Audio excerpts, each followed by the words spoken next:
कसोटीच्या क्षणी काँग्रेस पक्षाचं राज्याचं सारथ्य सरपंचनी घेतलेलं आहे. तर त्यामुळे पक्ष आणि एकंदर पक्षासमोरची आव्हानं हा अर्थातच आपला विषय असेल. आपलं स्वागत लोकसत्तेच्या तर्फे. आणि तुम्ही स्वतः सुरुवात करत असाल तर तसं नाही, मी तसं ठरवून नाही आलोय काही. जो आज रोजीची एक व्यवस्था आपल्या सगळ्यांच्या समोर आहे आणि त्या व्यवस्थेमध्ये ज्या काही कल्पना आपल्या सगळ्यांच्या समोर उभ्या आहेत त्या मुळात जेनेटिकली, कल्चरली आणि पॉलिटिकली, इकॉनॉमिकली पण अर्थात ह्या सगळ्या वेगळ्या आणि विचित्र अवस्थेत आहे. याचं कारण असं की जो कार्यकारण भाव प्रत्येक गोष्टीच्या मुळाशी दडलेला आहे हा उमटत नाही आहे. आणि सत्ता नावाचा एक जो लोभ आहे, सत्ता नावाचा एक जी लालूच आहे, लोभ म्हटल्यापेक्षा थेट ती लालूच ही अशी खळखळ वाहते आहे. त्यामुळे त्याचं उदाहरण जर बघायचं असेल तर एक गावाकडची जी माणसं आहेत किंवा शहरातली आहेत ती कोणत्या कंपनीत आहे, किती पॅकेज आहे या संदर्भात चर्चा करताना आढळून येतात. कम पडा, काम छोडा, ज्यादा पडा, गाव छोडा, उससे भी ज्यादा पडा तो देश छोडा, ही एक अर्थशास्त्रीय किंवा पैसा या विषयावर आधारित एक मूल्य नव्याने दिसत आहे. त्याला मूल्य म्हणायचं काही नाही, हा वेगळा विषय आहे. तर समाजकारण, राजकारण या प्रवाहामध्ये सत्ता असल्याशिवाय लोकांचे कामं होत नाही. हा एक नवीनच एक सिद्धांत समोर आला आणि तो सिद्धांत समोर येण्यापर्यंत ठीक आहे, त्या सिद्धांतावर टीका होत नाही आहे, त्या सिद्धांताचं मोठ्या प्रमाणात अनुकरण होत आहे. त्यामुळे विचार आणि राजकारण, विचार आणि सामाजिक कार्य किंवा समाज, तर समाजाला जे अधिष्ठान होतं विचारांचं, स्वप्नांचं, संस्कृतीचं, परंपरेचं, आपल्यापेक्षा जो कमी ज्याला न्याय मिळाला असेल किंवा उपेक्षित जास्ती आहे त्याला बरोबर घेण्यासाठी त्याला व्यवस्थित कसं आणता येईल त्याचं चिंतन, भविष्यात परिणाम वाईट होणार नाही याची काळजी, शाश्वत नावाचा एक ची गुंफण आपण करत होतो. आता ती पण गुंडाळल्या गेलेली आहे. तर त्यामध्ये पती पत्नींचा संवाद, पालकांचा मुलांचा संवाद, घरातल्या कुटुंबातील लोकांचा संवाद, बाहेर आल्यानंतर कट्ट्यावरचा संवाद, कट्टेपणा पण आता हरवत चाललो आहोत, कट्ट्यांवरचा संवाद, समूहांमधला संवाद, हा हा हा फारच वेगळा होऊन गेलाय. आणि हा वेगळा होत असताना याला शाश्वतेशी, मूल्यांशी, आपला सांस्कृतिक परंपरेचा जो मोठा भाग आहे त्याशी आपल्याला कसं बांधून ठेवायचं हे खूप मोठं एक चॅलेंज आहे. आणि अर्थात हे चॅलेंज जे आहे हे सर्वांनाच, व्यक्ती म्हणून पण आणि समाज आणि समूह या सगळ्यांनाच हे चॅलेंज कसं उचलावं याचं चिंतन केलं पाहिजे. मात्र राजकीय पक्षाला तर याचं अधिकच या संदर्भामध्ये विचार करण्याची आवश्यकता आहे. त्यामुळे सोशो इकॉनॉमिकली मुद्द्यांवरचं जे राजकारण आहे ते आता पूर्णतः पॉवर सेंट्रिक. आणि पॉवर म्हणजे काय, तर निर्णय प्रक्रियेवर तुमचा ताबा. आम्ही कोणाच्याही घरावर बुलडोजर चालू आणि आम्ही किती पण तुमचं गैरकायदेशीर काम असेल किंवा तुमच्याजवळ कितीही बेकायदेशीर संपत्ती असेल, ब्लॅक मनी असेल, त्याला आम्ही अभय देऊ. तिथली एक पॉवर आहे. आणि या पॉवरच्या सोबत भीती आहे, म्हणजे आम्हाला फॉलो करा नाही तर आम्ही आत टाकून देऊ.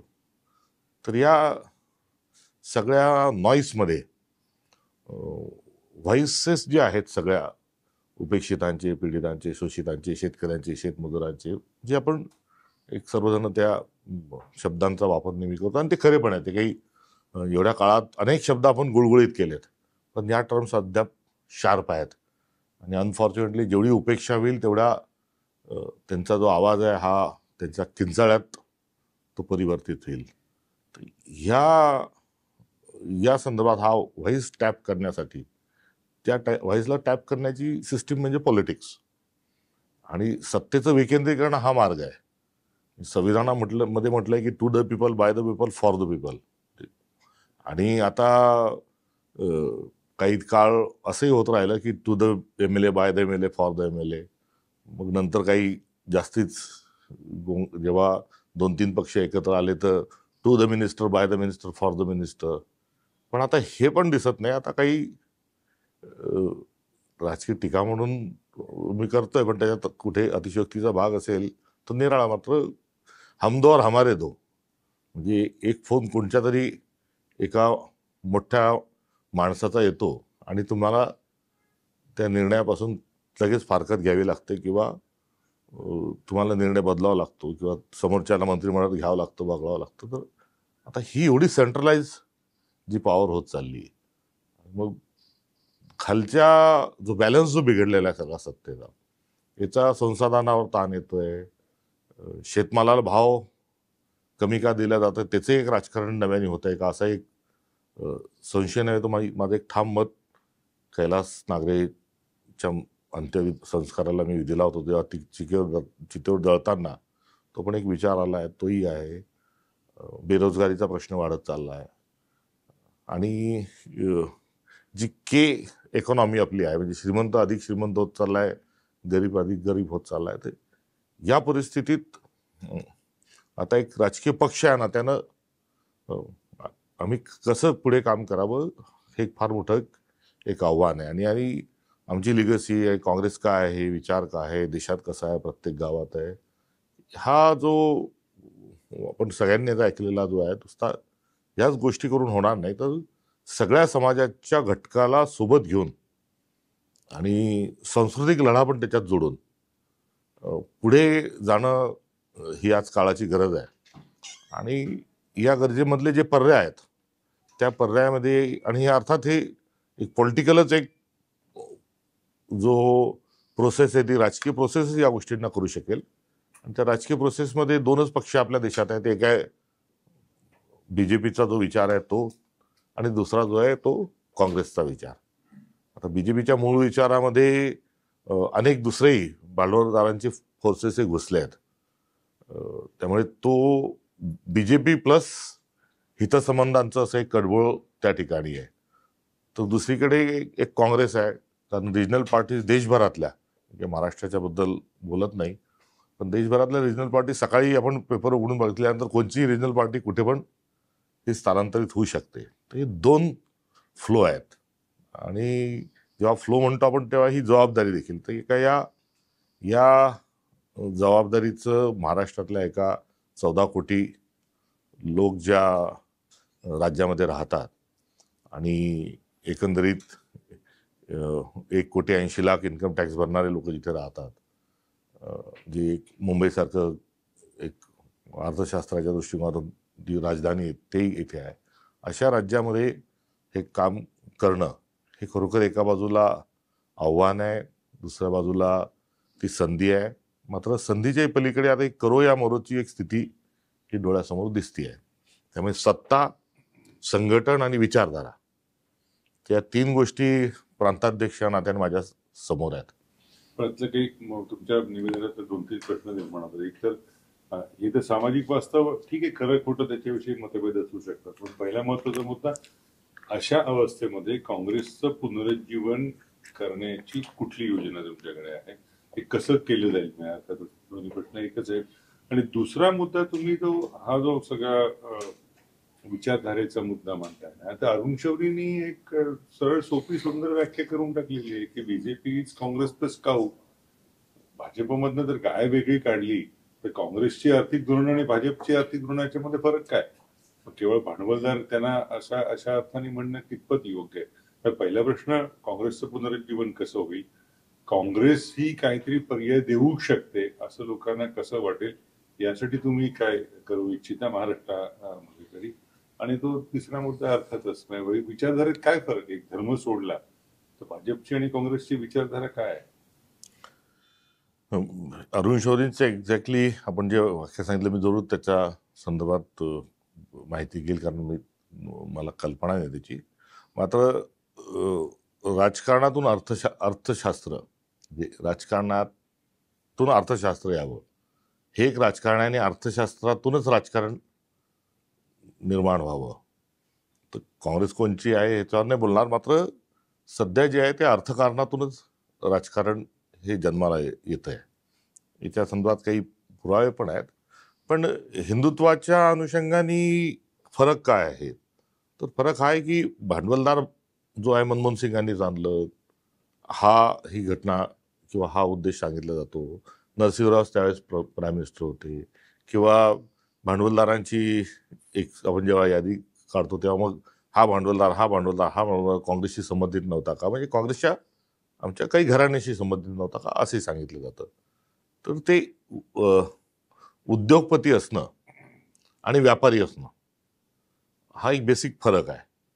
तर उद्योगपतींच्या जसं टाटा नगर हे तेव्हाच्या बिहारमध्ये आताच्या झारखंडमध्ये बसलं, तर देशाची गरज होती की लोखंड निर्माण व्हावं, सिमेंट निर्माण व्हावं, म्हणून काही लीज आणि ते तत्कालीन दिल्या गेल्या. ती नेहरूंची पॉलिसी अर्थात चांगली होतीच. मात्र मनमोहन सिंगांनी जेव्हा हे केलं तेव्हाची जी त्याची अर्थशास्त्रीय जी कारणं होती की बेरोजगाराची संख्या, मुद्रास्फीतीतली संख्या, आपल्याजवळ पैसे कमी होते आणि एक रोजगार निर्माण व्हावा आणि आपली मुक्त अर्थव्यवस्था केल्यानंतर जास्ती लोक, जास्ती काम, जास्ती उत्पादन आणि एकंदरीत त्याचा उपयोग करून आपलं गरिबीचं निर्मूलन करता येईल, रोजगार निर्मिती करता येईल, हा त्यामागचं जे काही स्वप्नरंजन होतं ते त्या स्वरूपाचं होतं. आणि त्या स्वप्नरंजनातून आता आपण जर वळून मागे बघितलं तर बऱ्याचशा गोष्टी झालेल्या आहेत. मुलांची खेळणी बदललेली आहेत, घरातलं फर्निचर बदललेले आहेत, कपडे ठेवायची कपाटं बदललेली आहेत, मोटरसायकल. हो नाही त्या हो हो हो नाही आता पण यांची ऑन दी अदर हँड भाजपच्या अनुषंगाने काही मुठभर लोकांना जे सगळा देश हा सरसगट हा अंधन दिला जातोय, विकल्या जातोय, हाही म्हटलं तर काही चुकीचं ठरणार नाही.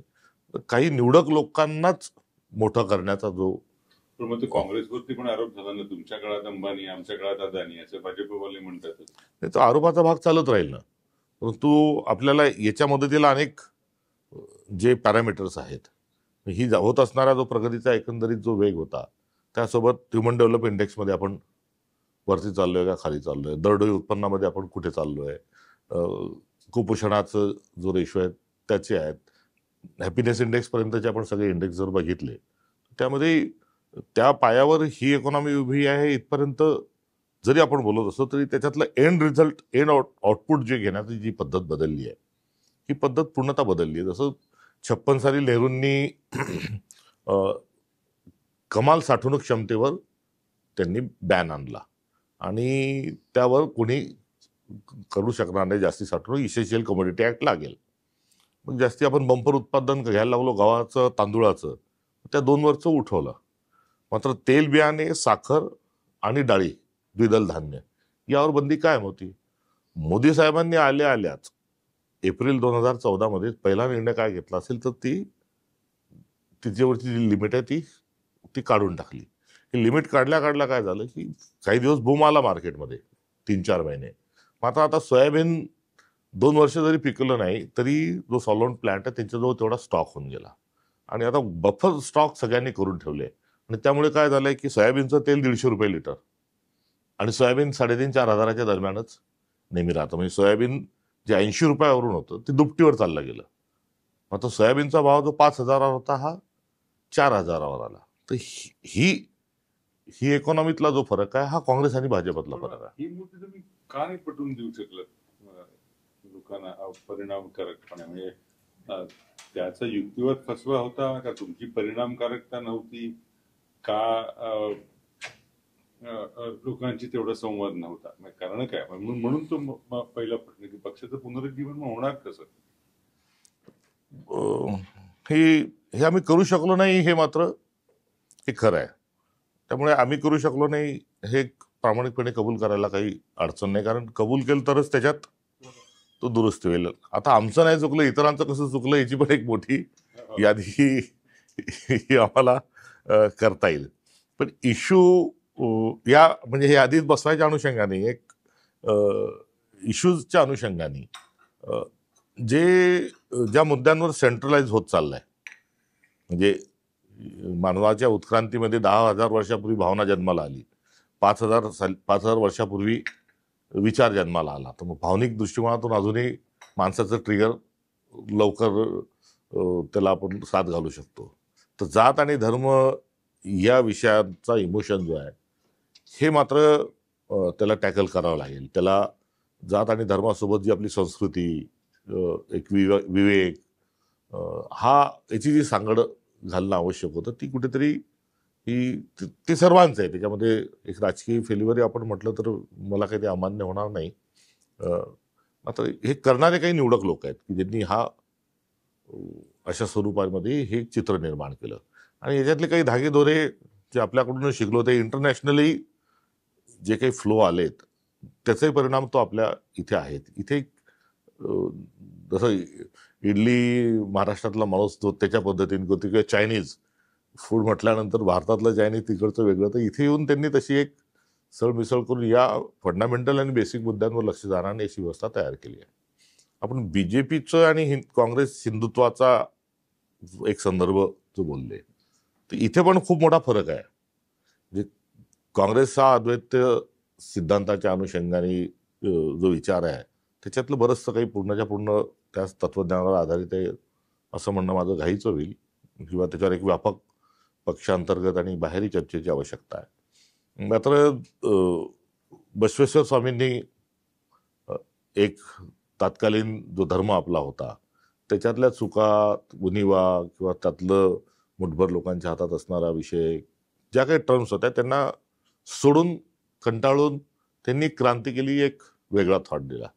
चक्रधर स्वामींनी एक वेगळा थॉट दिला जो जात धर्म, स्पृश्य अस्पृश्यता, उच्च नीच या वेगळा होता. आपल्या वारकरी संप्रदायामध्ये तीच एक सांस्कृतिक क्रांती केली. शिवाजी महाराजांनी ती सांस्कृतिक क्रांती केली. शिवाजी महाराजांचा राज्याभिषेक हे अगदी मान्य नाही. शाहू महाराजांचं आंघोळीच्या वेळेस मंत्र तेही मान्य नाही. सावित्रीबाई फुलेंनी मुलींचं शिक्षण आणलं तेही मान्य नाही. गाडगे महाराज, तुकडोजी महाराज अशी जी मोठी एक आलेली जी परंपरा आहे जिला आपण भारताची म्हटली पाहिजे, त्याला हिंदू पण कॉईन होत असेल किंवा हिंदूही म्हटलं तर त्याच्यात काही गैर नाही.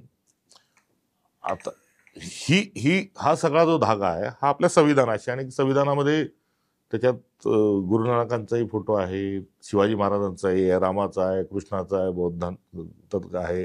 कॉन्स्टिट्यूशनमध्ये हे सर्व तिथे जोडलेले आहेत.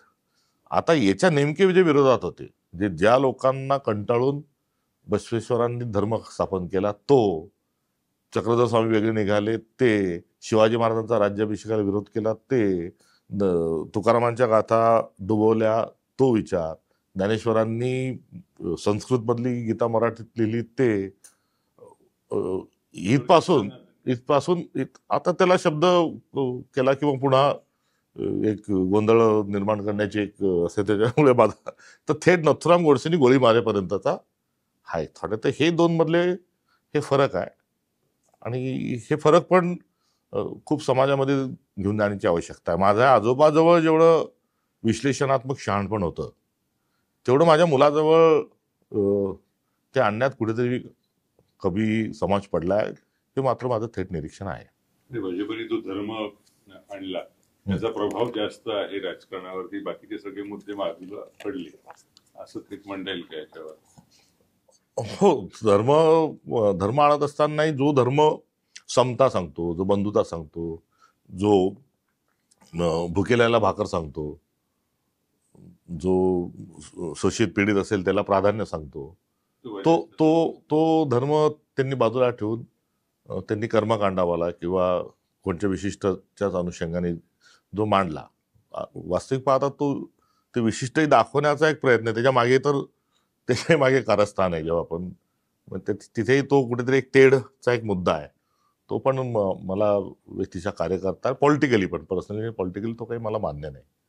हा असा एक धर्माचंही थेट मला विकृतीकरण नसते आहे आणि अस्वीकार्यता जी आहे, 7 समुद्रापलीकडे गेल्यानंतर पाप लागेल,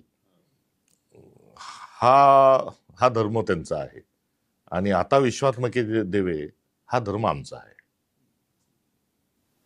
पुण्याला सांगितलं की सोयाबीन, कापूस हे जे इश्यू सगळे ते एवढे सगळे असतानाही विदर्भामध्ये काँग्रेसला काय एवढा फटका बसला विधानसभा निवडणुकीत? याच्यात मोठ्या प्रमाणावर सामाजिक ध्रुवीकरण झालंय. लाडकी बहीण म्हणतोय आपण, पण लाडकी बहिणीचा काही विषय एवढा सिरियसली नाही. सगळ्या समाजाला आपण जातीनुसार वर्तन करण्याकरता भाग पाडतो आहोत.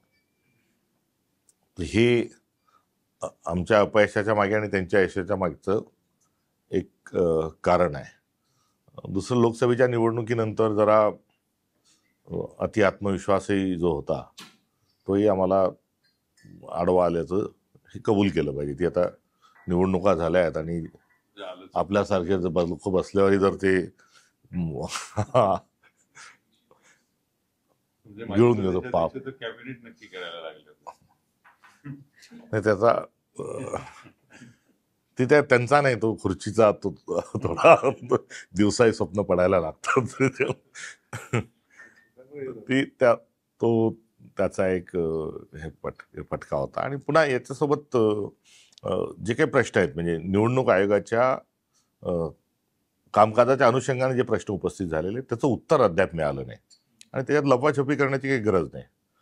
तो टिपिकल एक निवडून आलो तर मग आम्ही खूप हुशार आहोत आणि पडलं तर ईव्हीएम, हा पण मी काही तकिया कलाम घेऊन आपल्याशी बोलणार नाही.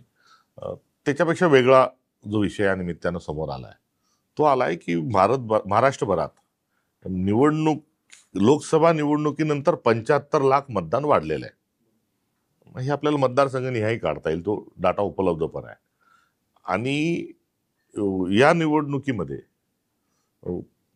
जो लीड आहे, म्हणजे महाविकास आघाडी आणि महायुती याच्यात मतातलं जे फरक आहे तो 75 लाख मतांचाच आहे. म्हणजे 75 लाख मतं वाढतात आणि 75 लाख मतांनीच महायुती सत्तेवर बसते. तर हे कसं?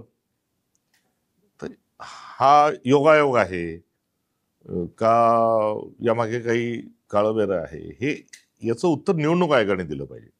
आणि हे नेमकेपणाने बूथनिहाय, गावनिहाय, मतदारसंघनिहाय आणि थेट महाराष्ट्र हे निवडणूक आयोगाकडे आपण हरकती घेतलेल्या आहेत. तर निवडणूक आयोगाकडे जेव्हा काँग्रेस निवेदन देण्याकरता मेमोरंडम घेऊन जाते, तर बाहेर आल्यानंतर स्वाभाविक स्वरूपात माध्यमांशी बोलल्यानंतर त्याचं उत्तर निवडणूक आयोग देत नाही, ते रिटर्निंग ऑफिसर देत नाही. तर त्याचं उत्तर केंद्रीय गृहमंत्री देतात, राज्यात मुख्यमंत्री देतात. म्हणजे हे काय? म्हणजे यांचं सगळं वागणं हे संशय वाढवणार आहे. आणि याची चौकशी होऊन जायची ना, ह्याच्या लोक सुनावणी करू शकतो. शेवटी हे फंडामेंटल काम आहे. जर लोकशाही प्रक्रियेवर जर प्रश्नार्थ चिन्ह निर्माण होत असतील, मग आपण लोकशाही कशी म्हणायची? त्यामुळे हा साधा प्रश्न नाही, हा खूप मोठा आणि गंभीर प्रश्न आहे.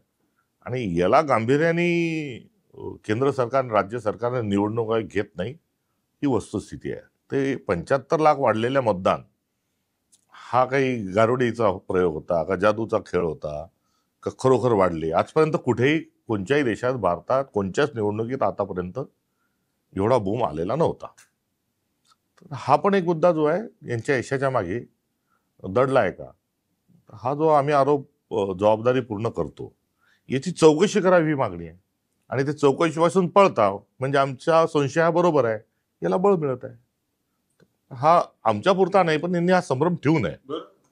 दलाच्या पार्श्वभूमीवर घेऊन घेता काँग्रेसला एक कार्यकर्त्यांचं बळ देणारी ती यंत्रणा होती, ती काळाच्या ओघात किंवा म्हणा सत्तेच्या रेट्यात तुम्ही त्याच्याकडे दुर्लक्ष केलं आणि भाजपला तशाच यंत्रणेने यश मिळवून दिलं. हा फरक महत्वाचा वाटत नाही का? तशा पद्धतीची एक यंत्रणा कार्यकर्ते आणणारी तशी असायला हवी, कारण भाजपचं सगळं यश हे संघाच्या. बरोबर आहे. मी तुकडोजी महाराजांच्या, राष्ट्रसंत तुकडोजी महाराजांची जी गुरुदेव सेवा मंडळ, ते सेवा दल या संबंधित मग पुढे सर्व देशाच प्रक्रियेतून मला पुढे येता आलं. आणि आता तसे येणारे जे फ्लो आहेत ते आहेत का, हे जेव्हा साक्षीभावाने बघण्याची वेळ येतं, तर ती फ्लो जी आहेत ही कुठेतरी ही आटलेली किंवा ही भूमिगत कुठेतरी झालेली दिसतात. आणि हे मी माझ्या पक्षापुरतं नाही बोलत. हे आता ज्यांच्या भाजपच्या विजयाचं फार मोठं गुणगान चाललंय, त्यांचेच मंत्रिमंडळातले लोक कोणत्या कोणत्या पक्षातून आले त्यांच्याकडे जर बघितलं तर ते त्यांच्या काही एकदम शाखेत लागणारे काही मंत्री झाले आणि 2 नंबर 3 नंबर पोझिशनवर आहे असं नाही. त्यांनी जे घेतले ते ही जी ज्या प्रक्रियेतून प्रवाहातून मी आलो त्यातलेच लोक त्यांनी घेतलेले आढळून येतात. आणि त्यांच्या बॅकअप असणारी संस्था त्यांना कार्यकर्ते देते. असं जर खरं असेल तर हे उठसूट दुसऱ्या पक्षातले लोक का घेतात? जर केंद्रीय नेतृत्व त्यांचं अत्यंत सक्षम आहे, किमयागार आहे आणि त्यांचा खूपच त्यांचा माहोल आहे आणि प्रभाव आहे, मग हे यांनी सामान्य कार्यकर्त्यांना तिकीट का देत नाही? शाखेवाल्याला तिकीट का देत नाही? ज्यांनी विद्यार्थी परिषदेत काम केलं त्यांना का देत नाही? हे सगळ्यांना सावरून ते पक्ष सोडून आलेल्यांनाच प्राधान्य देतात. नंबर 2, आता निवडून आलेत, पंतप्रधान म्हणूनही ते आहेत, काठावर असेल पण ते आहेत आणि इथे तर ऐतिहासिक स्वरूपाचं मॅन्डेट त्यांना मिळालं आहे. अशा परिस्थितीतही ते दुसऱ्या पक्षातले आमदार आणि नेते हे फोडून स्वतःच्याच पक्षात घेण्याची त्यांची तयारी आहे, चालली आहे, कटपट चालत असते सारखी. तर हे काय दर्शवतं की त्यांच्याजवळ काही दुसऱ्या पक्षातलं नेतृत्व घेणे म्हणजे स्वपक्षातले त्यांची जो फ्लो आहे तो त्यांच्याजवळ नाही. नेते नसतील लोक, ते कार्यकर्ते असतात ना, ते बिचारे लोकांना मतदारांपर्यंत आणतात. नाही का त्यांचा उपयोग तेवढाच असं त्यांना वाटू शकत असेल भाजपला, पण तुमच्याकडे ते नाही मतदारांपर्यंत पोहोचणारे कार्यकर्ते नाहीत, हा मुद्दा नाहीये का? नाही, तो मुद्दा जो आहे हा म्हणजे जेव्हा मला मी माझ्या या सगळ्या चिंतनानंतर जो मी त्याचं उत्तर देणार होतो ते असं आहे की ही जी फासिस्ट जेव्हा राजनीती चालते तेव्हा समाजाचं राजकीय जे विचार आहेत किंवा जे सोशल विचार आहेत ते क्षीण करा. त्याला बहुतेक डिपॉलिटायझेशन ऑफ द काहीतरी अशी टर्म आहे, ते पण मला पुन्हा येईल, मला सांगा तुम्ही ते काय असतं ते. ती केल्याचं समाजामध्ये आढळून येतं. म्हणजे मी आता कार्यकर्ता, आपण एका त्या ह्याच्यातून आलोच, पण मी ग्रामसभांचं एक आंदोलन चळवळ ही चालवत होतो. ग्रामसभा आपल्याला घ्यायची म्हटलं, ग्रामसभा का जरुरी म्हटल्यानंतर लोक येत होती, ऐकत होती, बसत होती, आम्ही ती चळवळ ही चालू करत होतो. आता कमी अधिक त्याला वेळ देणं होतं तो वेगळा विषय आहे. मात्र त्या एकंदरीत अनेक ठिकाणी चालवत होती. ती चळवळ आज दिसत नाही. हिला अजून दर्शनी स्वरूपात सगळ्यांना माहिती होईल असं जर सांगायचं तर गाडगे महाराज ग्राम स्वच्छता अभियान, त्याच्यामध्ये माझं गाव राज्यात पहिलं आलं होतं. आम्ही त्या अभियानात काम करायचो तर गावाच्या गावं पेटवून एकत्र येऊन स्वच्छता करा, सफाई करा ही करत होती. आज ते दिसत नाही. त्यानंतर तंटामुक्त अभियान याचाही होता. आता तंटामुक्त अभियान आहे का चालू, बंद आहे ते माहीत नाही. निर्मल ग्राम ते सुरू नाही. बचत गटांची मोहीम, महिला येतात आहे, 10 बसतात आहे, त्याचे फोटो काढले जायचे, फिरायचे, त्याची स्टोरी व्हायची, सक्सेस स्टोरी व्हायच्या. त्या बचत गटाची मुवमेंट ती दिसत नाही. आडवी बाटली उभी बाटली, महिलांनी एकत्र आलं, दारूचं दुकान गावातलं बंद केलं, ती दिसत नाही. धार्मिक कार्यक्रमात, उत्सवांमध्ये जो एक मोबिलायझेशन, गाव जेवण सगळे आले, बसले, गाव झाडलं, स्वच्छ केलं, ती दिसत नाही. तर दुसरीकडे ज्या मोठ्या मोठ्या चळवळी होत्या, कुठे नर्मदा बचावचं आंदोलन असेल किंवा लोक आयोग बसला पाहिजे असले, भारत जोडो, तर ह्या आंदोलनात ते दिसत नाही. त्यामुळे हा पण एक म्हणजे थेटपणे राजकीय आरोप करणं हे थोडं घाईचं जरी होत असलं पण एवढं एकदम सगळं खाली बसून जातं. तर याचा अर्थ आहे की कोणाला तरी काहीतरी वेगळ्या पद्धतीनं राजकारण, हे फासिस्ट राजकारण करायचं, हा त्याचा सगळा आशय आहे. आणि आज रोजी हे सगळं आंदोलन बंद होऊन आज वेगळ्याच ठिकाणी AI पण आलेलं आहे. सगळ्यांच्या जवळ एक कॉम्प्युटर म्हणजे एक स्मार्टफोन खिशात आलेला आहे. त्याचा सगळा डाटा पाहिजे तेवढा डाटा सत्ताधाऱ्यांजवळ आहे. मग हे त्या पद्धतीतून काही फासिस्ट निर्णय घेतात का आणि त्यामुळे त्यांना यश येतं का? हे मी जे बोलत असलो हा थेट माझा आरोप, आणि हे आरोपाचा जरी भाग असला तरी मी जेव्हा ह्या सगळे आंदोलन चळवळी थांबले म्हटलं किंवा सामान्य माणसांजवळ आपण जेव्हा फिरतो तेव्हा ते तुला हे सांगितलं तर कोणी सांगितलं? तुम्ही म्हणतात कसं म्हणतो? तू पुस्तक वाचलं काही, तू तेलाविषयी बोलतोय म्हणजे तू हे वाचलं का? तू कुठं आलं का? म्हणजे पेट्रोलच्या, क्रूड ऑइलच्या बद्दल बोलतो किंवा कापसाच्या बद्दल बोलतोय. तर ते आलेलं जे आहे ती युनिव्हर्सिटी आहे. मी एकाच याचं ॲपचं युनिव्हर्सिटी म्हणत नाही, पण याच्या पॅरलल हा पार्ट आलेला आहे.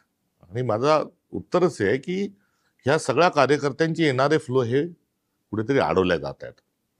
आता एवढं बोलून मला थांबता येणार नाही.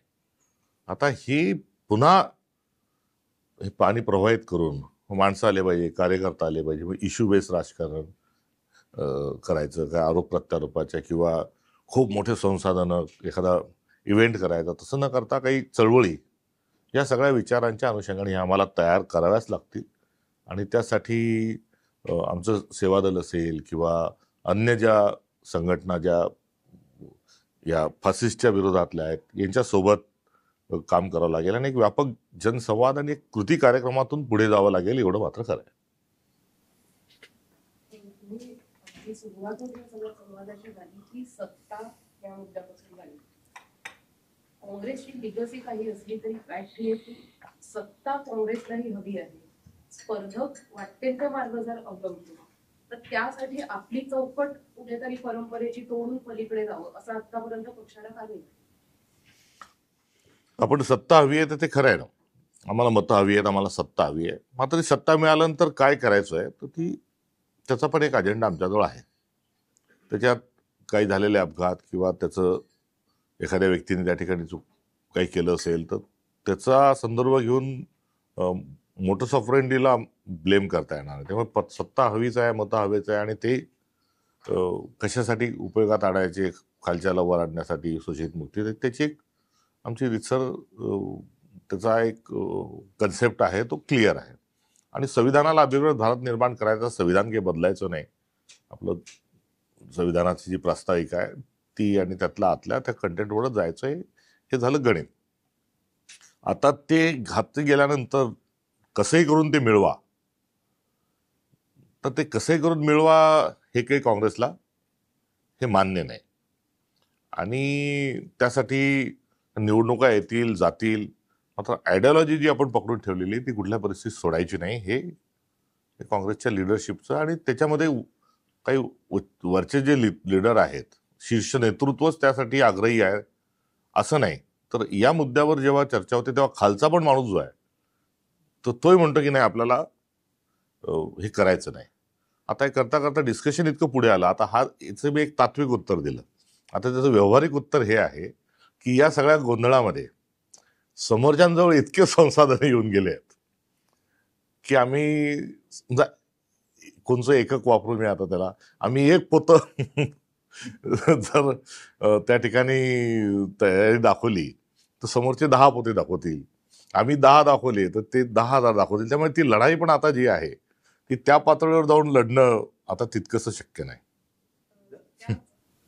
तुम्ही आता जो मुद्दा म्हणतात त्याच अनुषंगाने 14 सालची निवडणूक ही पूर्णपणे त्याच्यावर सोशल मीडियाचा प्रभाव होता उघड. 19 सालच्या निवडणुकीतही तो होता. तोपर्यंत काँग्रेस थोडीशी जागी झाली, पण थोडीशीच जागी झाली, 5 वर्ष मिळून गेली. असं प्रत्येक वेळी का होतं? आत्ताच्या निवडणुकीपर्यंतही जेवढी टूल्स किंवा जे बदल भाजप अडॉप्ट करून पटापट पुढे जातात, ते टेक्निकल बदल 10 वर्षाचा कालावधी मिळूनही काँग्रेसला का नाही अडॉप्ट? जी एक वर्किंग स्टाईल राहिलेली आहे ती त्यांची पूर्ण फासिस्ट राहिली आहे. आणि त्याच्यामध्ये वारंवार काही गोष्टी त्यांना सांगाव्या लागतात. आम्ही सत्य आहे कशाला सांगायचं वगैरे वगैरे असं सांगून हे राहिलं. आणि खोटं खूप मोठ्या प्रमाणावर आता सगळीदूर झिरपतं आपल्या आजूबाजूला समाजामध्ये, ते दिसतंय, ते खरं आहे. आता यामध्ये ते ऑर्गॅनिकली कसं येईल आणि ऑर्गॅनिकली आलं पाहिजे किंवा बऱ्याच काळ त्यांना काही सांगू दे, लोकांना सगळं माहिती आहे, हा पण एक विश्वास होता. तर त्या विश्वासात किंवा ऑर्गॅनिक आलं पाहिजे त्या अनुषंगाने कुठेतरी या सगळ्या प्रोपोगंड्यामध्ये या सर्व एकंदरीत या ज्या काही त्याला आज आपण आवश्यकता म्हणतो किंवा ते मिस का झालं या संदर्भात जेव्हा बोलत असताना कुठेतरी आणि निवडणुकीत यश न आल्यामुळे शेवटी तुम्ही काय केलं ते सांगू नका, 51-49चा जो खेळ आहे त्यामध्ये ते 51 आले ना, म्हणजे दॅट्स ऑल. तर हे जेव्हा आपण बघतो त्याच्यात कुठेतरी मागे या सगळ्या 51-49 मध्ये आम्ही मागे राहिलोय. तुम्ही भाजप फासिस्ट आहे वगैरे हे म्हणजे त्या अर्थाने टीका म्हणून तो मुद्दा आपण सोडून देऊया. पण तुम्ही जास्त लोकशाहीवादी राहिलात म्हणून मार खाल्लात असं वाटतं काय? म्हणजे 2004 ते 14 मंत्र्यांना जेवढं स्वातंत्र्य होतं त्या तुलनेत आता बघितलं तर कोणी काही बोलत नाही. कोणी तुमच्या मंत्र्यावर आरोप केला की तुम्ही लगेच पटापटा चौकशा जाहीर करत होता. आणि ह्या सगळ्यामुळे जी एक वातावरण निर्मिती झाली, आता नेमकं त्याच्या उलट आहे. पण मग हे हो. ते तुमचं अतिलोकशाहीवादी चौकशा नाही, राजीनामेच घ्यायचे. राजीनामे तुम्ही घेतले. राजीनामेच घ्यायचे. मला इतके दिवस वाटत होतं की ते फार छान करत होतो आम्ही. अख्खं विधानसभेचं अधिवेशन सुरू. हो हो नाही, तो लोकशाहीच्या आणि त्याच्या अनुषंगाने कुठे मोठा प्रॉब्लेम नाही. मी अगदी त्या आता BLA वगैरे ते घरी जाऊन चिठ्ठ्या देतात, तेव्हा मतदार यादी घरी यायची आणि ती लिहायची आणि सगळ्यांकडे नावं पोचवायचे. तिथपासून चा मी कार्यकर्ता आहे, बूथ एजंट पासूनचा आहे. तर ते सगळं बघत असताना जी माझा जो व्यक्तिगत त्या संदर्भातलं जे मत आहे की ती लोकशाही वगैरे बरोबर होती, पण ते घोडा का अडला, पान का सडलं, भाकरी का करपली, तर ते जरा फिरवण्यामध्ये जरा लोकशाहीचं ठीक होतं. ती फिरवा ते जरा नव्या जुन्यांना पुढे घेऊन जाण्याचं जी सायकल होती ती जर चालली असती तर अधिक चांगलं राहिलं असतं. हे मान्य केलं तर एकच एक कुटुंब जुनं, आता ते नको, नवीन कोणी हवं, असं इथपर्यंत मागणी जाईल ना? ते एक आयडिओलॉजिकल काम करणारे लोक जे आहेत आणि थेट सत्तेच्या खुर्चीवर बसणारे जे आहेत, यामध्ये मोठा फरक आहे.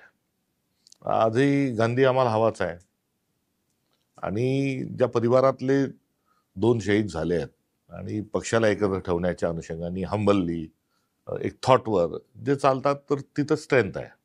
आणि त्याच्यात पंतप्रधान बनण्याचा किंवा थेट स्वरूपामध्ये कुठे करण्याचा ज्यांचा आग्रह राहिला नाही, त्यांच्यावर मला असं वाटतं ते गैरकाय लागू आहे.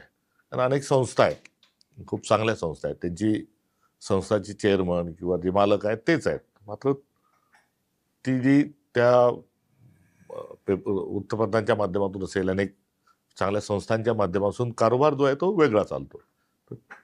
तो इंटरनल जो सिस्टमचा जो चेंज असतो त्या अनुषंगाने म्हणायचं. माझा शेवटचा प्रश्न नाही, बऱ्याच जणांना बरेच विचारले जाते. गुजरातमध्ये राहुल गांधींनी असं विधान केलं म्हणजे गुजरात संदर्भात की तिथले काँग्रेसचे अनेक नेते हे आत्मखरं म्हणजे भाजपवालेच आहेत, कॉम्प्रोमाइज आहेत अशा अर्थात. महाराष्ट्राच्या बाबतीत तुम्हाला तसं वाटतं का? नाही, त्यांनी गुजरातमध्ये जाऊन गुजरातच्या बाबतीत केलेलं हे विधान नाही, किंवा ते महाराष्ट्र त्यातून वाचलेलं अशातलं पण विधान नाही. त्यांनी एक काँग्रेसच्या सिस्टीमच्या संदर्भात, असं मागच्या वेळेस गुजरातमध्येच त्यांनी एक स्टेटमेंट केलं होतं की 2 घोडे असतात, एक रेसचा असतो आणि एक वरातीचा असतो.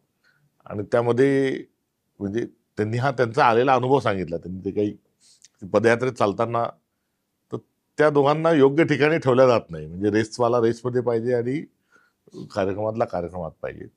तर तसं एक विधान त्यांचं आधीच गुजरातमधलं होतं. आणि आता हे जे विधान केलं, तर बऱ्याचदा जेव्हा इंट्रॉस्पेक्शनची एक प्रक्रिया होते किंवा सिंहावलोकन केलं जातं, तर ते केल्यानंतर असे आरोप होतात, आढळतं की यांची हात मिळवणी आहे. त्यामुळे एकंदरीतच असं जर कुठे असेल तर असे लोक टाळले पाहिजे, हे त्यांचं सांगणं होतं. पण राहुल गांधी जेव्हा काही सांगतात तेवढं आमचं शीर्ष नेतृत्व तर ते ठणकावून सांगणं त्यांचं असतंच अर्थात. आणि त्यापासून जो धडा जो आहे आणि तो मेसेज जो आहे, तो मेसेज हा पार्टी कॅडरला आहे. आणि त्याच्यामध्ये पहिल्या ह्याच्यात जर कोणी नाहीच आहे, पण चुकून माकून कोणाचं काही आरोपही होत असतील कोणावर, तर ते का होतात याचा त्यांनी विचार करावा. आणि माझ्यासारख्या आता थेट अध्यक्ष असणाऱ्या लोकांनी त्याचा, थोडीच म्हणणार हो मी भाजपला मिळालेलो आहे असं स्वतःहून थोडी. आम्ही तर सांगितलं आमच्यात कोणी नाहीच असं.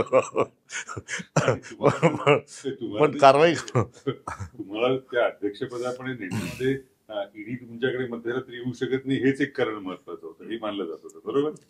असा एक आरोप आहे माझ्यावर. पण बऱ्याच वेळेस अशा स्वरूपाचे निर्णय होतात. ते निर्णय काही आश्चर्यकारक नाही, कारण मी अशा स्वरूपाचं कोणतं काम केलं पाहिजे हे 7-8 वर्षापासूनचा एक विचार होता पक्षाच्या अंतर्गतचा. त्यामुळे आणि आता हा आरोप करायसाठी जागा खूप मोठी आहे. याच्या आधी मी काही अशा पदांवर असतो, तसा ॲक्च्युली मी AICCत होतोच, तो विषय निराळा. पण इथे आल्यानंतर असा आरोप जो होतो हा आमच्या पक्षाचा नाही, तो समोरचा पक्ष किती क्रूर आहे याचा दर्शक आहे तो. सध्या सध्या वाद एक सुरू झाला औरंगाबाद जे तुमचं एक स्टेटमेंट जे त्याच्यामध्ये ते वादग्रस्त ठरलं की तुम्ही फडणवीसांचं जर प्रतिमा दिली की क्रूर कर्म आणि फडणवीसांचं, तर त्या बाबतीत तुमचं काय म्हणणं? आता हे सगळे टीका होते, आरोप होत आहेत. मी जे बोललोय त्याच्यावर मी ठाम आहे. आणि माझी जी तुलना आहे, मी काही व्यक्ती म्हणून ती केलेली नाही, शासक या नात्यानं आणि कारभारावर केलेली आहे. आता कालची घटना बघा की समाजाला विडंबनाचं एक महत्त्व आहे. एक विदूषक हे आपल्या संस्कृतीत मोठं एक पात्र आहे. त्यांचं आणि तसा माणूस असणं हा महत्त्वाचं आहे आपल्यासाठी. मोदी साहेब कधी मीडियात येऊन तर बोलत नाही, मात्र त्यांनी ती काही मुलाखत दिली पॉडकास्टला. त्याच्यात त्यांनी सांगितलं की आपण विरोधी बहुत जरुरी होता है, टीका झाली पाहिजे, परखड टीका झाली पाहिजे, कठोर टीका झाली पाहिजे, टीकाकार आवश्यक आहे. आता ही टीका जरी नसली तर त्या टीकेतलाच एक असणारा प्रकार बघितला. आता त्यांना तो भावला नाही, शिंदे साहेबांना. आता तो भावला नाही म्हणून त्यांचे माणसं गेले आणि त्यांच्या त्या व्हेन्यूची मोडतोड केली. आता गृहमंत्र्यावर त्यांचा विश्वास नाही, गृह विभागावर नाही, वगैरे वगैरे, हा विषय आपण बाजूला ठेवू. आता कारभार तर या सरकारचा आहे. आता जो हॉल आहे त्या हॉलचा आणि त्या कुणाल कामराचा काही संबंध नाही. तो जो हॉल आहे, जो व्हेन्यू आहे, तो एक स्वातंत्र्य संग्राम सेनानी होते ज्ञानीजी. त्यांनी स्वातंत्र्य संग्रामात आपण आता काम केला तर काय आपल्या जीवाचं बरं वाईट होऊ शकतं म्हणून स्वातंत्र्य मिळेपर्यंत लग्न केलं नाही. नंतर लग्न केलं, 52ला ते नगरसेवक झाले. आणि अशा परिवारातील त्यांचा नातू हरमिंदर, तो आता ते ब्लँकेट हॉल वगैरे काय तिथे जे ते सगळं चालवतो. तिथे अनेक हौशी कलावंत येतात, त्यांचा परफॉर्मन्स सादर करतात, कवितेचा एक कट्टा होतो, कविता काही मैफिली होतात, काही मुशायरे होतात. आणि असा एक तो व्हेन्यू आहे. त्याचा मालक वेगळा, गै परिवार हा त्याचा मालक. आता ते तिथे जो बोलला म्हणून तिथेच आशिष शेलार साहेबांचा 8-15 दिवसाआधी त्यांचा सत्कार झाला. त्यांचा सत्कार होत असताना ती कायदेशीर इमारत असते आणि तिथे दुसऱ्याने येऊन एक विडंबनात्मक काव्य केलं तर ती लगेच बेकायदेशीर होऊन जाते. थोडक्यात टोळ्या पाठवल्या आणि अप्रिय काही बोललं तर लगेच ते मोडून तोडून टाकलं. तर त्या औरंगजेबी कोणत्या संस्थेपुढे उभं राहून आवाज द्यायचा, आतून आवाज जर आला नाही तर ते म्हणत तोडून टाकेला. तर औरंगजेबाच्या काळातही असंच गव्हर्नन्स होतं की कोणी अप्रिय बोललं, काही बोललं तर त्याचं घर उद्ध्वस्त करून लगेच ते तेव्हा त्याचे सैनिक पाठवायचा. आताही हे त्यांच्या याच्यातले सैनिक जातात आहे. आणि याच्यासोबत म्हणजे हा औरंगजेब कसा कारभार होता त्याचं सारदम्य काय हे दाखवायसाठी मी ताजी घटना दाखवली. मग याच्या मागे बरेच उदाहरणं आहेत. संतोष देशमुखची हत्या होणं, हत्येमध्ये ज्या विकृतीने ते हसत होते आणि कुठलाच एकाला मारत असताना खेद नसतं, हा त्यांच्याच कार्यकिर्दीत झालं. जो स्वारगेटचा जो बलात्कार आहे त्यानंतर गृहराज्यमंत्री जातात आणि म्हणतात किंचाळ्या मारल्याने ओरडली असती जोरात तर घटना न घडणे. ते असेल एक खासदार ज्या केंद्रीय राज्यमंत्री आहेत त्यांच्या घरातील लेकीबाळीला पोलिसांच्या समक्ष छेडल्या जाते, ते आरोपी पकडल्या जात नाही, त्यांना पोलीस स्टेशनमध्ये जाऊन धरणे द्यावे लागतात. पुण्याचे जे खासदार आहेत, जे केंद्रीय राज्यमंत्री आहेत, त्यांच्या कार्यकर्त्याला गुंड जाऊन त्यांच्या ऑफिसमध्ये मारतात. हे एकंदरीत हा जो सगळा कारभार चालू आहे, हा कारभार फार चुकीच्या पद्धतीने चालू आहे. बीडला पोलिसिंगच नसणे, गांजा लोकांनी शेतात पेरणे, त्यामुळे कशाचा मेळ कशात नाही. त्यांच्या जे रंजनात आणि त्यांच्या एक सरकार जे स्वतःच्या प्रौढीमध्येच हे कुठेतरी चाललंय.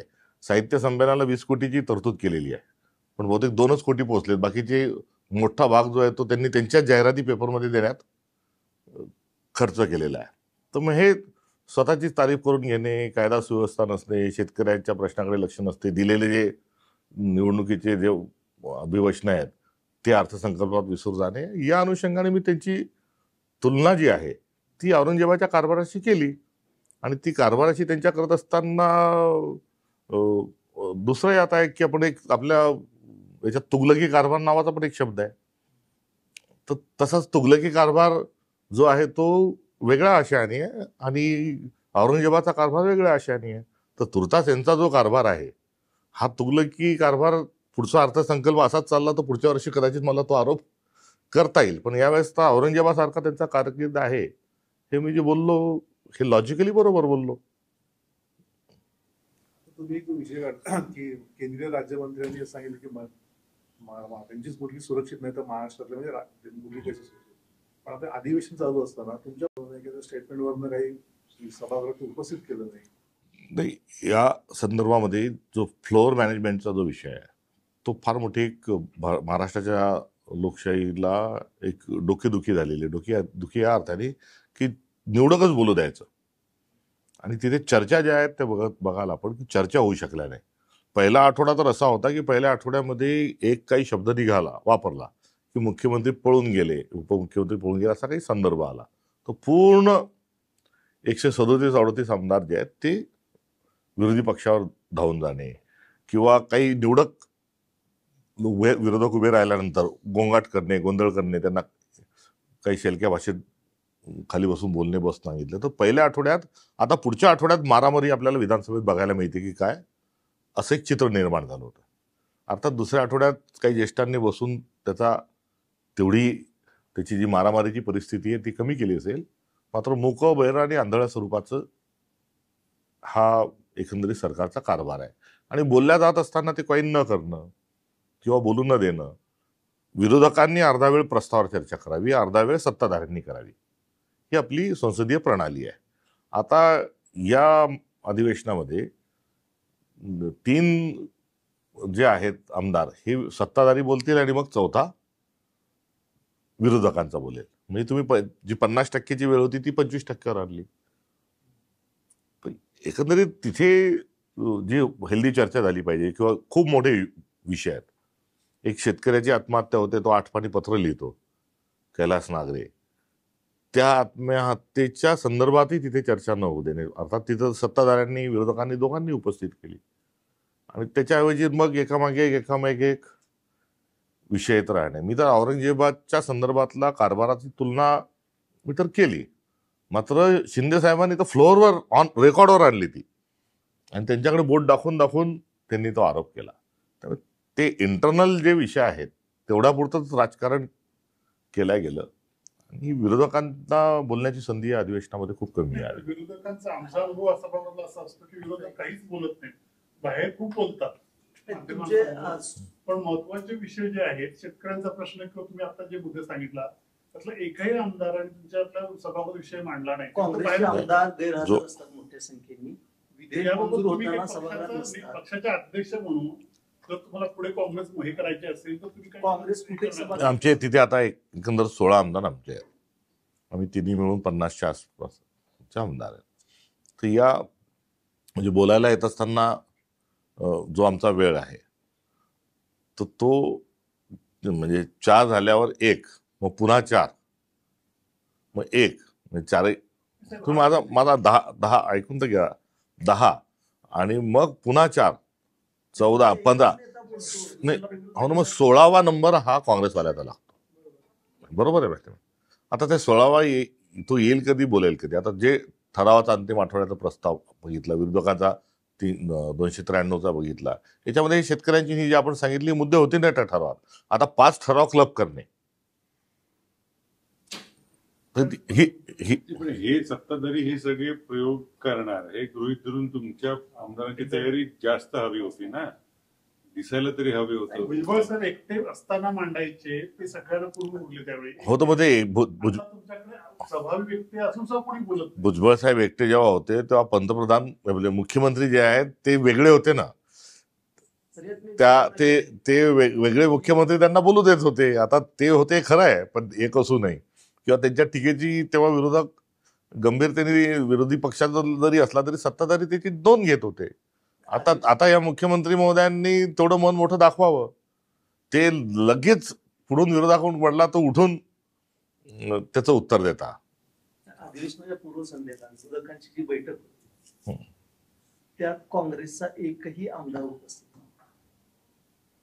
असं तुम्ही मग विरोध नाही आपण विरोधकांच्या मीटिंगमध्ये नाही, चहा पाण्याच्या कार्यक्रमावर चहा पाण्याच्या कार्यक्रमावर बहिष्कार टाकण्याच्या अनुषंगाने किंवा जायचं का नाही जायचं याचा निर्णय घेतात. जास्त विरोधक आहेत. इथे कोणी नव्हता आणि ते नसताना आमचे जे दोन्ही गटनेते होते त्या दिवशी मुंबईत नव्हते. शेवटी अमीन पटेल जे आहेत हे तिथे गेले. उशिरा तिथे- PCC चालू असतात. हो तिथे ते आले. ते पत्रकारांना तुम्हाला वेळ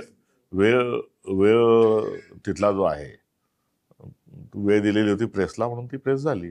जे सत्ताधारी आमदारांचे साखर कारखाने, काहींच्या शिक्षण संस्था या वाचवण्यासाठी मग सरकारचा रोष आपल्याला विनाकारण नको म्हणून शांत बसतायत का?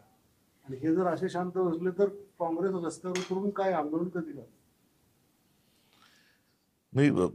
आता कारखानदारी आणि हा जो व्यावसायिक जो भाग आहे, एका वेळेस हे सहकार क्षेत्रातून जे वैभव आपलं उभं राहिलं त्याची फार मोठा मान होता आपल्या महाराष्ट्रामध्ये. आणि अर्थशास्त्र दुरुस्त करण्यासाठी कॉपरेटिव्ह चळवळ ही महत्वाची मानत होतो. मात्र आता काळाच्या ओघामध्ये आता त्या सर्व गोष्टी असणं म्हणजे कुठेतरी हा बोलत नाही का इथपर्यंतचा एक आपला प्रवास हा झालेला आहे. आणि आता लोकांच्या ना फायदा मिळत असणाऱ्या संस्था एकीकडे आहे किंवा हितसंबंध जोपासणारा विचार एका ठिकाणी, याची आता मोठ्या प्रमाणात एक सरमिसळ झालेली आहे. त्यामुळे चॅलेंज खूप मोठं आहे आणि ते पेलायचं आहे. ते कसं पेललं जाईल याच्या संदर्भात स्पष्टता आहे असं माझं समज आहे. कारण म्हणजे काँग्रेसने आतापर्यंत घेतलेला महाराष्ट्रातला सध्याचा चांगला सगळ्यात मुद्दा हा शक्तीपीठचा आहे. त्याविषयी तुम्ही मला असं वाटतं आज काहीतरी बोलायला. मी बोलतोच नाही, मला वाटलं शेवटी. कारण 23,000 हो. हेक्टर शेत जमीन ओलिताखालची घेतली जाणार आहे. रत्नागिरी नागपूर हा समांतर हायवे आहे, त्याला आणखी एक रस्ता बांधला जाणार आहे. पश्चिम महाराष्ट्रातल्या चांगल्या जमिनीचा पुराचा सगळा मुद्दा आहे. मला असं वाटतं की तुम्ही त्यावर हे नाही तो महत्त्वाचा मुद्दा असेल. पक्षीय काँग्रेस म्हणून काम करताना ज्या काही इन्स्टिट्यूशनल ज्या गोष्टी ज्या आहेत अपरिहार्यता, त्यातून मार्ग काढावाच लागणार आहे. आणि ते आव्हान आहेच. काँग्रेसने वेळोवेळी इव्हन आत्ताच्या निवडणुकीला किंवा त्यापूर्वी काही कमी प्रमाणात स्थानिक पक्षांशी तडजोडी केल्या किंवा आघाडी किंवा अशा स्वरूपात युती आघाडी. ते स्थानिक पक्षांशी तडजोडी करताना काँग्रेसची पारंपरिक वैचारिक सांस्कृतिक चौकट ही पूर्णपणे वेगळी असताना या तडजोडी केल्या. याचा काँग्रेसला फटका बसतोय का किंवा बसलाय का? आणि येत्या काळातही या तडजोडी करणं अत्यावश्यक आहे असं वाटतं. सध्याचा जो देशाच्याच राजकारणाचा आणि महाराष्ट्राच्याही राजकारणाचा आपण जर एकंदरीत स्वरूप बघितलं, महाराष्ट्रामध्ये 6 राजकीय दल आहेत सक्रिय स्वरूपात. याच्या आधी एवढे कधीच ही नव्हती. इतरही काही त्याच्या अजून काही पक्ष पकडले तर 7 पर्यंत एखादा कुठे ना कुठे रिजनल आहेत.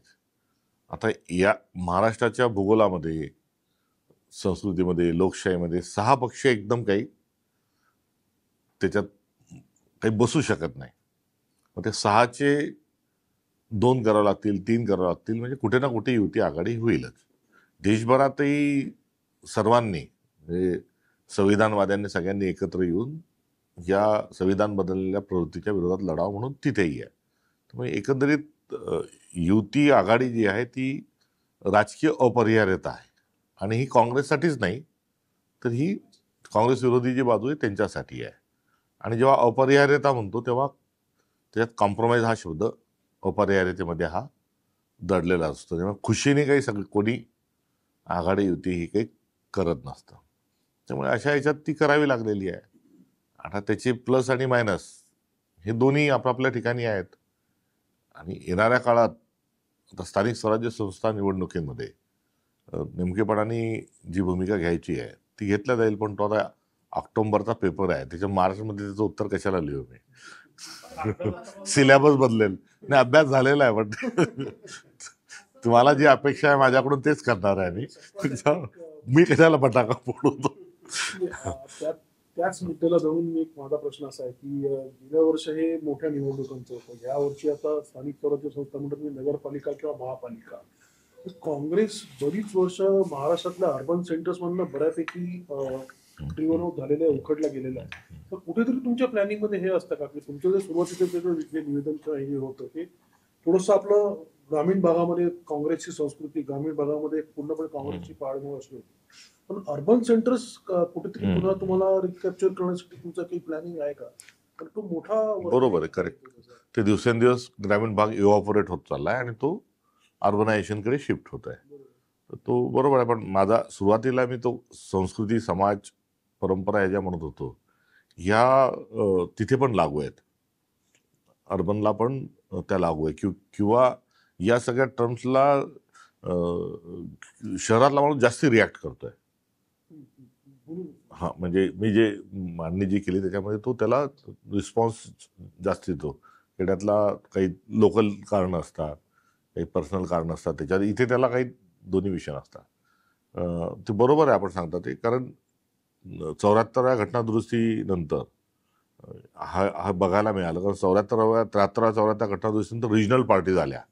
रिजनल पार्टीने ते तिथल्या सगळे जे मुद्दे होते ते उचलले. तिथले स्थानिक जे नॅशनल पार्टी म्हणून काँग्रेस उचलू शकत नव्हती किंवा उचलता कामा नये. रिजनल पार्टीला थोडं फ्लेक्झिबल राहता येतं. त्या अनुषंगाने हे जरूर झालेलं आहे. हे शहरात अर्बनमध्ये आमचं काय कम्युनिकेशन कसं असलं पाहिजे आणि त्यांच्याशी जोडण्याकरता आम्हाला काय करावं लागेल, या विषयाच्या अनुषंगाने जरूर आम्ही सिरियसली विचार करतोय. 2011च्या सेन्सस प्रमाणे महाराष्ट्राचं नागरीकरण झालेलं, आता तरी आणखीन वाढलं, 60%च्या वर तर नक्कीच असेल. आता थोडं ते वाढत होतं, पण आता थोडं थांबलंय ते. आता खेड्यांमध्ये लोक जे घर आहेत गावांमध्येच आता बांधायला लागलेत. त्यामुळे शहराकरणाचा वेग थोडा तुलनेने मंदावला आहे, पण मोठ्या प्रमाणात अर्बनायझेशन हे मात्र हे खरं आहे. आंदोलन केलं एकीकडे कोल्हापूरमध्ये प्रचंड विरोध होत असताना सांगलीमध्ये तुमचेच आमदार सांगतात की आमचा विरोध नाही आणि ठोर सांगतात. हे कसं काय म्हणजे काँग्रेसची दुहेरी भूमिका दिसते? नाही, यामध्ये पक्ष म्हणून शक्तीपीठाच्या विरोधात मध्ये आमची भूमिका आहे. तिथे काय त्यांचा संदर्भ काय होता तो आपण तपासून बघू. त्याआधी 73-74 घटनादुरुस्तीचा असा आहे की यांना येणाऱ्या काळात निवडणुकाच घ्यायच्या नाही आहेत. कारण 73-74 घटनादुरुस्तीच्या विधेयकामागची कल्पना काय होती, तर डेव्होल्युशन ऑफ द पॉवर. ही खूप मोठ्या प्रमाणावर देशाच्या राजधानी सत्ता आहे, राज्याच्या राजधानी सत्ता आहे, की यांच्याकडून ती म्हणजे संपत नाही, लक्ष देता देत नाही, खावल्या खाव जात नाही. याच्यातलं जो सभ्य शब्द असेल तो घेऊ आपण, की इतकी पडलेली आहे आणि तो खाली आहे, ती तिथे काहीच नाही. त्यामुळे ती सत्ता तळाशी गेली पाहिजे. आणि रिप्रेझेंटेटिव्ह डेमोक्रेसी म्हणजे एक देशाची ग्रामसभा होऊ शकत नाही, राज्याची होऊ शकत नाही, आपण म्हणून रिप्रेझेंटेटिव्ह पाठवतो. पण थेट ग्रामसभा ही मध्ये सर्व सदस्य असतात, ती पार्टिसिपेटरी आहे आणि त्या ग्रामसभेला अधिकार दिले पाहिजे, बजेटमधून पैसे दिले पाहिजे, अधिकार फंड, फंक्शन आणि फंक्शनरी या तिन्ही त्याच्याकडे हे 3F देण्याच्या अनुषंगाने ती 73 घटना दुरुस्ती झाली. त्याच्यानंतर आपला देश खूप मोठा आहे, 8,000 शहरं, 6 लाख खेडी, 140 कोटी लोकसंख्या. एवढ्या देशाला 4,250 आमदार आणि 750 खासदार, हे 5,000च लोक रिप्रेझेंटेशन कसं करू शकतील? रिप्रेझेंटेटिव्ह वाढले पाहिजे ना. म्हणून नाही देखील 73-74 घटनादुरुस्तीमध्ये हा गाभा त्यामध्ये घेतला गेला.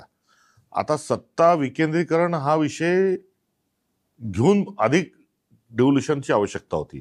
कारण संविधानात आपल्या अनुसूची 11 आणि अनुसूची 12 यामध्ये अनुसूची 11 मध्ये थेट 29 विषय हे पंचायतीला दिलेले आहेत आणि अनुसूची 12 मध्ये 18 विषय ही पंचायतींना म्हणजे नगरपालिका अर्बनला दिलेले आहेत.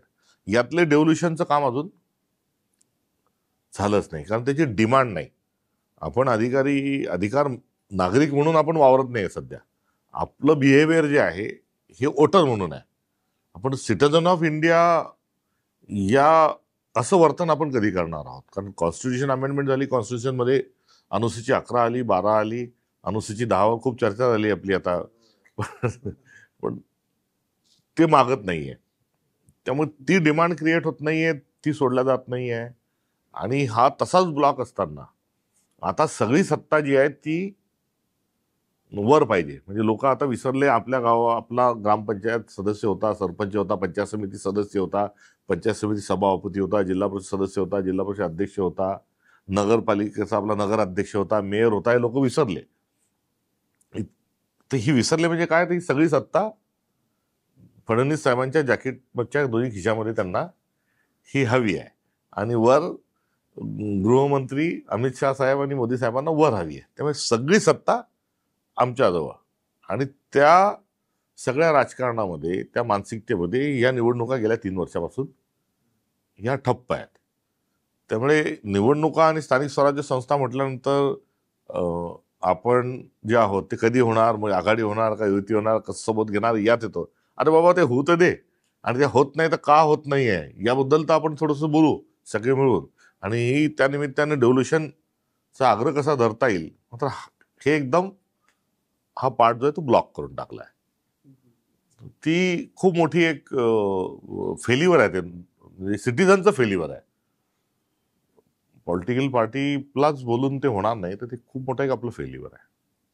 आता शक्तीपीठाचा जो विषय आहे,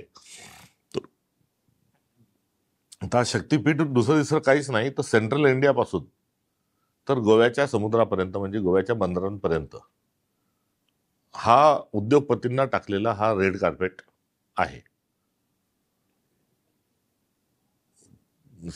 थेट मध्य भारतातून मग पुढे आता गडचिरोलीची मायनिंग सुरू केलेलं आहे. गडचिरोलीच्या बाजूलाच नारायणपूर, दंतेवाडा, बस्तर तो परिसर आहे. त्याला लागूनच ओडिसा आहे. हा पुढचा जो आहे तो मार्ग त्यांचा आहे. त्यामुळे याचा जो PPR आहे, हा PPR कोणीतरी वेगळा माणूस यांना देतो आणि मग राज्य सरकार जे आहे ते DPR काढतं. आता मग सेंट्रल इंडियातून हा रस्ता का केला जातोय, ज्याची मागणी नाही. जो ट्रॅफिकचे पण जे आकडे आहेत, त्या ट्रॅफिकच्या आकड्यामध्ये तिथे कोणचे जसं नागपूरहून इकडे येत असतानाचा एक आहे, त्याची एक आर्ग्युमेंट होऊ शकते की त्या रस्त्यावर इतक्या गाड्या जातात, तिकडे जातात. त्या रस्त्यावरून आकडेवारी सांगते की खूप मोठा काही ट्रॅफिक नाही. सांस्कृतिकही काही संबंध नागपूरचा मराठवाड्याची, मराठवाड्याचा पश्चिम महाराष्ट्राची, पश्चिम महाराष्ट्राचा कोकणाची, असा काही मोठा रुटीनचा काही भाजीपाला द्यायचा, आणायचा, दूध द्यायचं तसाही नाही. मग हा का केला जातोय, तर हा तिथे पोर्ट जे आहेत त्या पोर्टपर्यंत हा रस्ता केला जातोय. मग पोर्टला काय पाहिजे, तर पोर्ट निर्यात करणार. मग काय निर्यात करणार, तर मग ते आता गडचिरोलीतून ते मायनिंग करतायत. तिथलं सगळं जंगल, तिथलं पर्यावरण, तिथं समतोल निर्माण करतायत. तिथल्या आदिवासींच्या अधिकाराचं हनन करतील, तिथून ते काढतील. मग असं करता करता इकडे कोळसा आहे चंद्रपूरकडे, ते मायनिंग करतील, पलीकडे मायनिंग करतील. त्यामुळे तिथल्या मायनिंगला, आयर्न ऑरला थेट जाताना मधात कुठेही अडचण येऊ नये म्हणून हा शक्तीपीठाचा रस्ता केला जातो. आता हा शक्तीपीठ तयार करून महाराष्ट्रातल्या कोणत्या माणसांना कोणचं तीर्थ प्यायला ते गोव्याला पाठवणार आहे?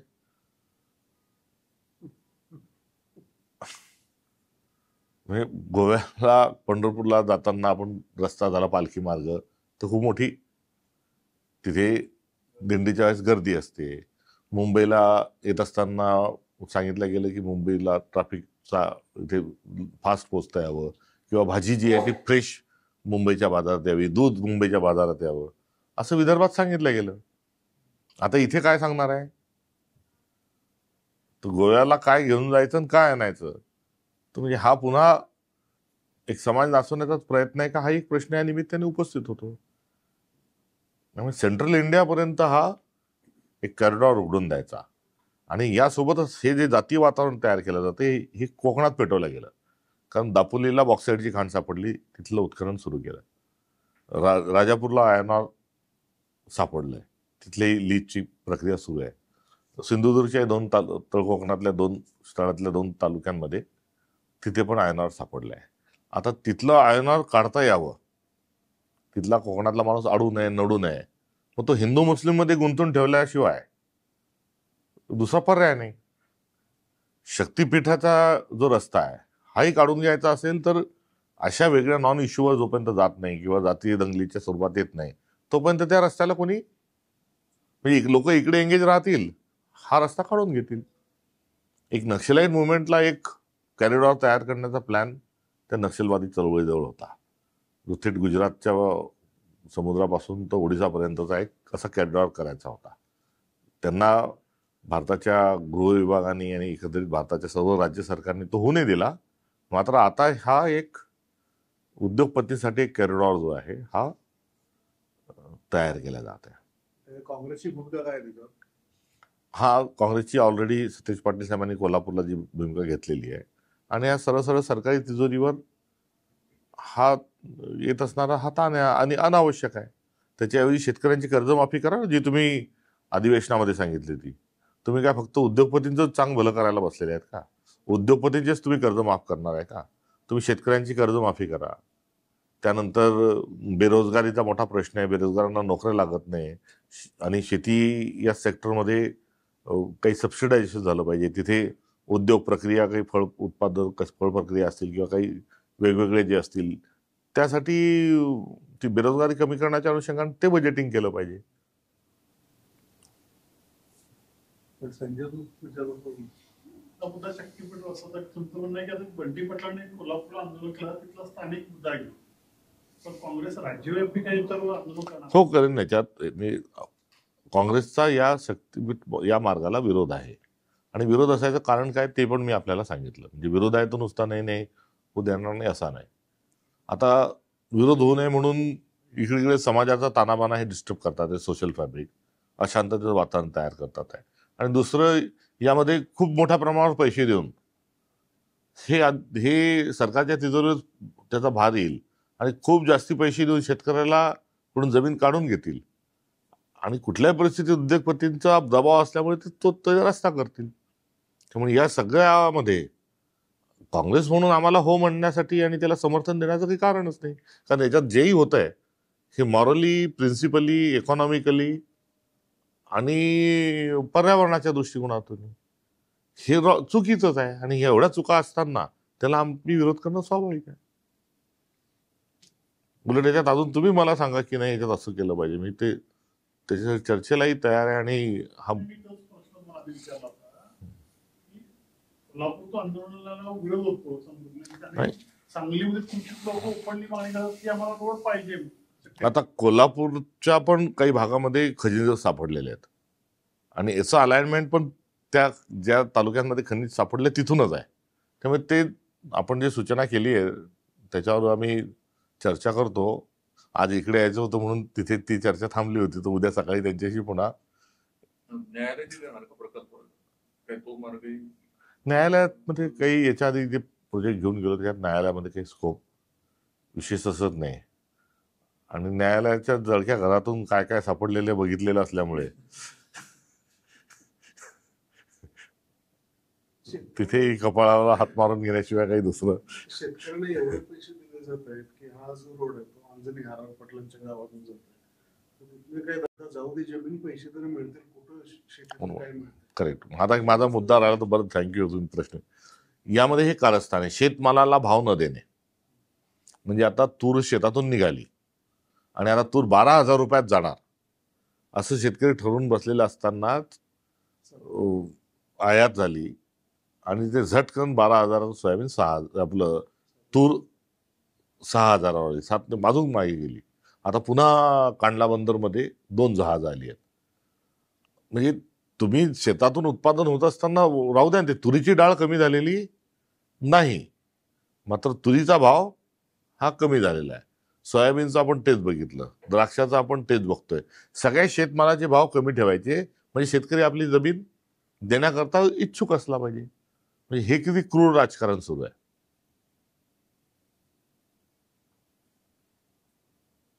तुम्ही नफ्याचं प्रमाण ठरवून ती असेल ना, त्यांचाही उद्योगपती आहे त्यांचंही नफ्याचं प्रमाण नसू द्या, पण तेल जर 150 रुपये जर विकतोय तर ते शेतकऱ्याला किती मिळायला पाहिजे असं उलटं गणित का नाही हो? आणि ते उलटं गणित याच्यासाठी नाही की ते 8,000 9,000 तो भाव थांबतोय आणि तो 9,000 जर शेतकऱ्याला दिला तो शेतीच नाही विकत. तुरीवाल्याला जर 15,000 मिळाले तर तो शेती करेल ना. त्यामुळे त्याला शेती करू द्यायची नाही की हे आमची शेती जमीन गेली पाहिजे. म्हणजे नाक दाबून शेतकऱ्याचं तोंड उघडण्याचे काम केंद्र सरकार या शक्तीपीठ मार्ग होण्याकरता हा करत आहे. हा माझा थेट, आणि तुम्ही सगळ्यांनी अनुमोदन दिल्यामुळे आता आरोप म्हणून काही वस्तू दुसरं काय कारण असणार आहे. आता झेंडे बघा, आपल्या देशामध्ये 40 कोटी घरं आहेत, हाऊस होल्ड, 40 कोटी, हर घर तिरंगा, गुड, त्याला काही टीका करायचं काही कारण नाही. आता त्या हर घर तिरंग्यावर एका घरावर एक झेंडा जर कॉटनचा लागला असता, खादीचा लागला असता, तर 4 किलो कापसाची 1 किलो रुई होते. 1 किलो रुईचं 800 ग्रॅम सूत निघतं. ते एका 800 ग्रॅम सूतमध्ये एक झेंडा तयार होतो. मग 40 कोटी झेंडे विकले गेले असते, बनले असते, तर 40 कोटी गुणिला 4, तर एवढा कापसाची डिमांड वाढली असती. तर तो कापूस जो 7,000चा आहे, हा 7,000चा कापूस 10,000त गेला असता. मात्र तसं न करता पॉलिस्टरचा झेंडा हर घरवर आपण लावला, आणि पॉलिस्टरचा झेंडा लावला तर पॉलिस्टरवर मोनोपॉली कोणाची आहे? आपला अटलांटाची त्याच्यावर. आणि त्यांनी तो कुठून आणला? ते यान कुठून आणलं? ते चीनहून आणलं. म्हणजे चीनच्या यांचा तिरंगा, त्या ड्रॅगनचा तिरंगा आपण घरावर लावतोय. म्हणजे पॉलिसीज. आता हा तर राजकीय विषय आहे, हा तर सरळ सरळ इकॉनॉमिकल. हा मी शक्तीपीठातही जो सांगतोय तुम्ही बघा ना, त्याच्यात म्हणजे आपल्यापुढे मी असा थेट पूर्ण पॉलिटिकल बोलणंही योग्य नाही ना, किंवा किती बोलणार. आता आपण फार डुबत डुबत डुबत पुढे चाललोय. जे एमपीसीसीचे जे सदस्य आहेत ते 50% सदस्य इतर जिल्ह्यातून तुम्ही पाठवता. मग आता असे जर सदस्य ह्या जिल्ह्यातला नेता दुसऱ्या जिल्ह्यातून प्रदेशवर जात असतात, तर कार्यकर्त्याशी आणि लोकांशी त्याचा कसा कनेक्ट राहणार? म्हणजे थांबणार आहे की? तुम्ही काँग्रेसचा एवढा अभ्यास केलेला आहे, त्याच्याबद्दल माझ्यापेक्षा जास्त सुद्धा अभ्यास आहे. मी तुमची मदत घेईल ते दुरुस्त करायला. असं सांगली ना तुझं गाव? सोलापूर. सोलापूर.